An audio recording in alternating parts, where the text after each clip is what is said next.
আলোচনার বিষয় কি রাসায়নিক বন্ধন, তাই না? এই তাহলে রাসায়নিক বন্ধন আমরা কত প্রকার পেলাম সবাই বলো? 4 প্রকার। কি কি পেলাম? আয়নিক বন্ধন, সমযোজী বন্ধন, সন্নিবেশ বন্ধন আর ধাতব বন্ধন। ঠিক আছে? আয়নিক বন্ধনের একটা নাম কি? তড়িৎ বন্ধন। সবার মুখস্থ হয়েছে? আর সমযোজী বন্ধনের একটা নাম কি? সহযোগী বন্ধন। আর এই সন্নিবেশ বন্ধনের নাম নেই। আর ধাতব বন্ধন কাদের কাদের মধ্যে হয়? ধাতু আর ধাতুর মধ্যে। এই যে সমযোজী বন্ধন কাদের মধ্যে হয়? অধাতু আর অধাতুর মধ্যে। আর এই যে আয়নিক বন্ধন কাদের মধ্যে হবে? ধাতু আর অধাতুর মধ্যে। ঠিক আছে? এগুলো আমরা সবাই বুঝি। আর ধাতু আর অধাতু তো সবাই বুঝি। আর তাহলে আয়নিক বন্ধন হবে কি জানো? ইলেকট্রন আদান প্রদানের মাধ্যমে ধাতুগুলো প্রদান করবে, দেবে, আর ইয়েগুলো কি করবে? মানে ধাতুগুলো আছে বড় লোক আর আছে গরিব। তাহলে বড় লোকরা কি করবে? গরিবদের কি দেবে? অর্থ দেবে, তাই না?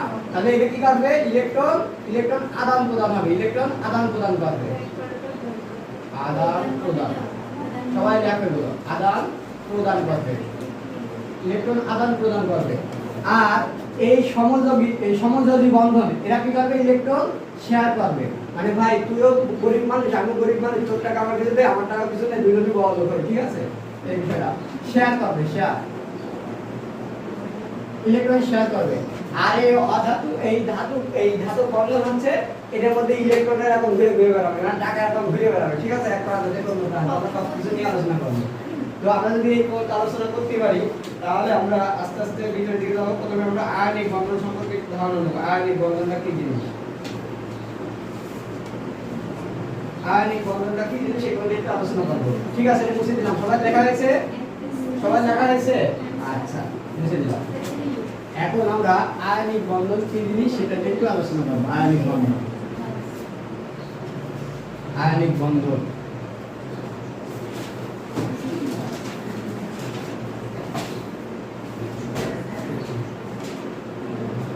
আয়নিক বন্ধন নিয়ে আমরা আলোচনা করবো।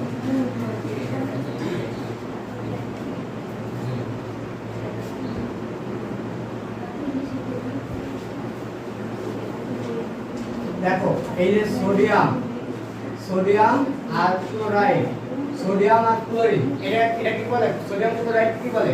খাবার বলে। এরা দুজনের মধ্যে একটা কি ধাতু না? এটা ধাতু। আর একটা কি অধাতু না? অধাতু। তাহলে ধাতু আর অধাতুর মধ্যে এদের মধ্যে যে বন্ড, মানে যেই বন্ড, এদের মধ্যে যে আকর্ষণ, সেই আকর্ষণ কি বলবে? আয়নিক বন্ধন বলবে। ঠিক আছে? দেখো আমরা এই সোডিয়ামের ইলেকট্রন বিন্যাস করব।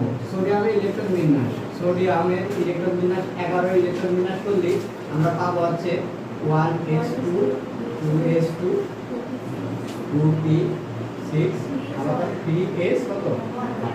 আচ্ছা, ক্লোরিনের ইলেকট্রন বিন্যাস করতে হলে কি পাবো? 17 ইলেকট্রন বিন্যাস করলে 1s2 3s2 2p6 10 আর কত?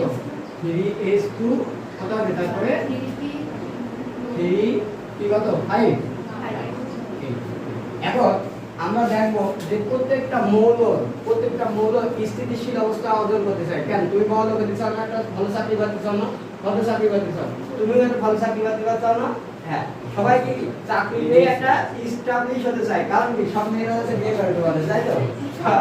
সব মেয়েরা বিয়ে করতে চায় না, চাকরি করতে হয় সব বিয়ে করে। দেখো একদম লাস্টে যেসব নিষ্ক্রিয় গ্রুপ, আচ্ছা নিষ্ক্রিয় ধাতু এতে নিষ্ক্রিয় মৌলের গ্রুপ কোনটা? গ্রুপ 18 না? 18। তাহলে 18 এর মধ্যে প্রথমে আছে কি? হিলিয়াম আছে। আমরা হিলিয়ামটা বাদ দিয়ে দেখবো নিয়ন। নিয়নে কত? 10। আমরা নিয়নের ইলেকট্রন বিন্যাস করলে পাবো আছে 1s2 3s2 2p। ঠিক আছে? আমরা লাস্টে একটু দেখবো যে এরকম আছে। তারপরে হিলিয়ামের এরপরে কি? আর্গন। আর্গন কত? 18। এখন ইলেকট্রন বিন্যাস করলে 1s2 2s2 2p6 3s2 3p6। আচ্ছা, তারপরে কি? ক্রিপ্টন কত? 36, তাই না? 36। এই ইলেকট্রন বিন্যাস করলে কি পাবো? 1s2 3s2 2p6 3s2 3p6 3p10 আর কত? 4s2 4p6। আমরা কি খেয়াল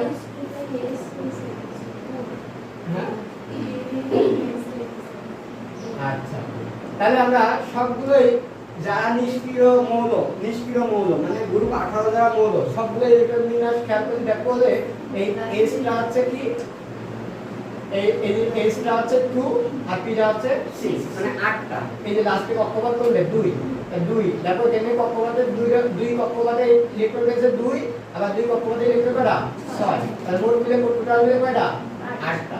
তাহলে লাস্টে কক্ষপথে যদি 8টা ইলেকট্রন থাকে তারা আছে স্ট্যাবিল মানে অষ্টক পূরণ করা বলে, অষ্টক পূরণ করা বলে। ঠিক আছে, এটা হচ্ছে অষ্টক নীতি। দেখো এই লাস্টে কক্ষপথ করলে দেখো তো এখানে 2 গেল, এখানে 3 আছে লাস্টে কক্ষপথ না, লাস্টে কক্ষপথ 3, তাহলে 3 এর মধ্যে ইলেকট্রন আছে কয়টা দেখো তো 2 এখানে কত 6 মোট মিলে কয়টা 8টা। এটা দেখো এটাও একই রকম কয়টা 8টা। ঠিক আছে, তার মানে আমরা জানলাম কি নিষ্ক্রিয় ধাতু বা নিষ্ক্রিয় মৌল সবার লাস্টে কক্ষপথে কয়টা ইলেকট্রন থাকবে 8টা। 8টা থাকলে সে আছে অষ্টক পূরক আর সে আছে স্থিতিশীল।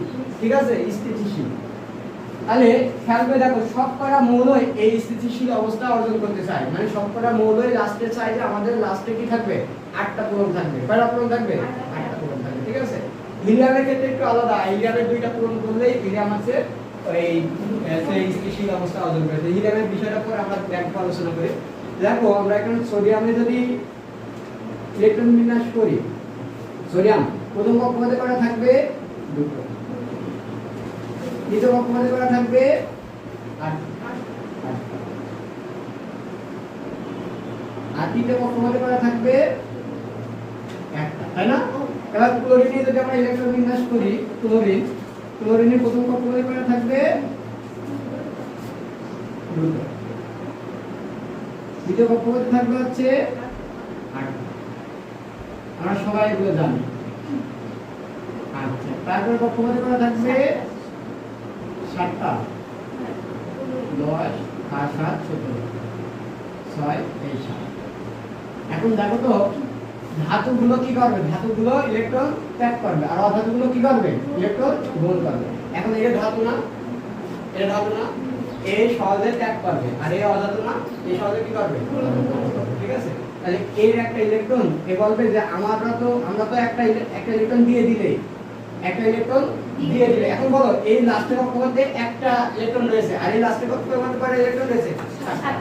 এখন একটা ছেড়ে দেওয়া সহজ নাকি 7টা গ্রহণ করে এখানে 8টা পূরণ করা সহজ? একটা ছেড়ে দেওয়া সহজ। তাই এ কি করবে, এ বলবে নে বাপ তুই এটা নিয়ে নে, এটা দিয়ে দিলাম। ঠিক আছে, এখন যখন এ দিয়ে দিল তাহলে এর লাস্টে কক্ষপথটা ভেঙে গেল, ভেঙে গেলে এটা কয়টা হচ্ছে দেখো লাস্টে কক্ষপথে একটা দুটো তিনটে চারটে পাঁচটা ছয়টা সাতটা 8টা ইলেকট্রন পূর্ণ হয়ে যাচ্ছে। ঠিক আছে, আর এরকম একটা ইলেকট্রন এখান থেকে এখানে টান দিয়ে দিচ্ছে তো এর পরে ইলেকট্রন হয়ে যাচ্ছে দেখো তো 8টা ইলেকট্রন হয়ে যাচ্ছে। তখন কি এরা স্থিতিশীল অবস্থা অর্জন করছে। এটাই মূলত আয়নিক বন্ধন। এর মূলত কি আয়নিক বন্ধন। তোমাদের বইতে একটু বিস্তারিত হালকা একটু দিতে পারে, কোনো সমস্যা নেই। ওগুলো এগুলো মনে রাখলে ওগুলো এলাম। ঠিক আছে, অত জানার দরকার নেই। তোমরা কি মনে করবা, তোমরা মনে করবা আয়নিক বন্ধন এরকম একজনের তো একজনের দিয়ে দেবে, একজনের তো একজনের দিয়ে দেবে। এও অষ্টক পূরণ করবে, ও অষ্টক পূরণ করবে। তাহলে এই হবে কি রকম আকার হবে, এটা আকার হবে এরকম অ্যাকচুয়ালি।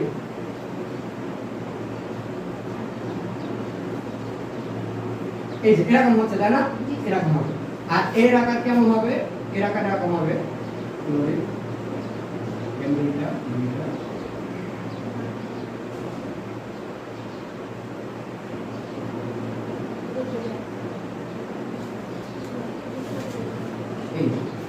এও একটা পূরণ, এও একটা পূরণ, তাহলে দুইজনের মধ্যে কি হবে তখন স্টাবলিশ একটা বন্ধন কি হবে। তাহলে এ একটা ছেদে কি উৎপন্ন হলো সোডিয়াম প্লাস, আর এ একটা ছেদে কি উৎপন্ন এই গুণ করে কি উৎপন্ন হলো ক্লোরিন মাইনাস। এই প্লাস আর মাইনাস পরস্পরের সাথে যুক্ত হয়ে যাবে, এটাকেই বলা হচ্ছে আণবিক বন্ধন। এটাকে কি বলে আণবিক বন্ধন।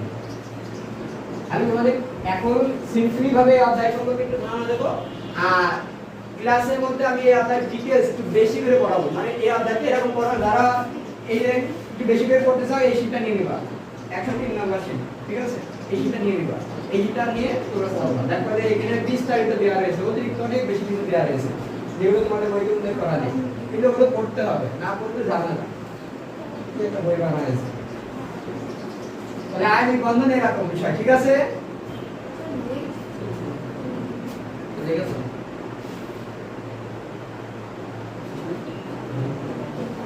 कल काम करेंगे আমি লাভ লস পড়া করতে সায়েন্স করতে হবে না 9 10 সব গুলো কারণ যারা থাকি দেবে সায়েন্স আর কিছু হবে জানো তো তোমাদের পরীক্ষা হবে কিন্তু 5 ঘন্টা, তার মধ্যে 4 ঘন্টা আছে প্র্যাকটিক্যাল আর 1 ঘন্টা কি থিওরিক্যাল। এই 4 ঘন্টা পরীক্ষাটা তারাই ভালো পারবে যারা এই 1 ঘন্টা বা তথ্য পরীক্ষাটা ভালো পারবে। তথ্য এটা হচ্ছে তথ্য, রিটেন লিখতে হবে, তোমার বই থেকে রিটেন আসবে, একা একা লিখতে হবে। আর এটা কি গ্রুপ ওয়ার্কিং, মানে সবাই মিলে কাজ। আর এই গ্রুপ ওয়ার্কিং এ ম্যাক্সিমাম সমান নাম্বার পাবে। আর এই হচ্ছে তোমাদের রাখতে হবে, তার মানে এটা বেশি ইম্পর্টেন্ট। এই যে কে কতটুকু জানে, তাহলে ওই যে সোডিয়াম কিসে পরিণত হলো? সোডিয়াম একটা ইলেকট্রন ত্যাগ করে কিসে পরিণত হলো? ক্যাটায়নে। আর ক্লোরিন একটা ইলেকট্রন গ্রহণ করে কিসে পরিণত হলো? অ্যানায়নে। ঠিক আছে, এই ক্যাটায়ন অ্যানায়ন তো বোঝো নাকি?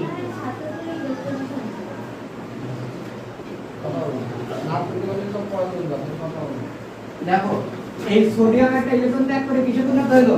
ক্যাটায়নে। আর এই যে ক্লোরিন একটা ইলেকট্রন গ্রহণ করে কিসে পরিণত হলো? অ্যানায়নে।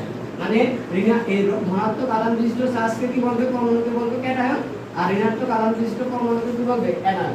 এই সৃষ্ট অ্যানায়ন আর ক্যাটায়নের মধ্যে যে সম্পর্ক হয়েছে এটাই হচ্ছে কি আয়নিক বন্ধন। ঠিক আছে, এই কথা বোঝা গেল?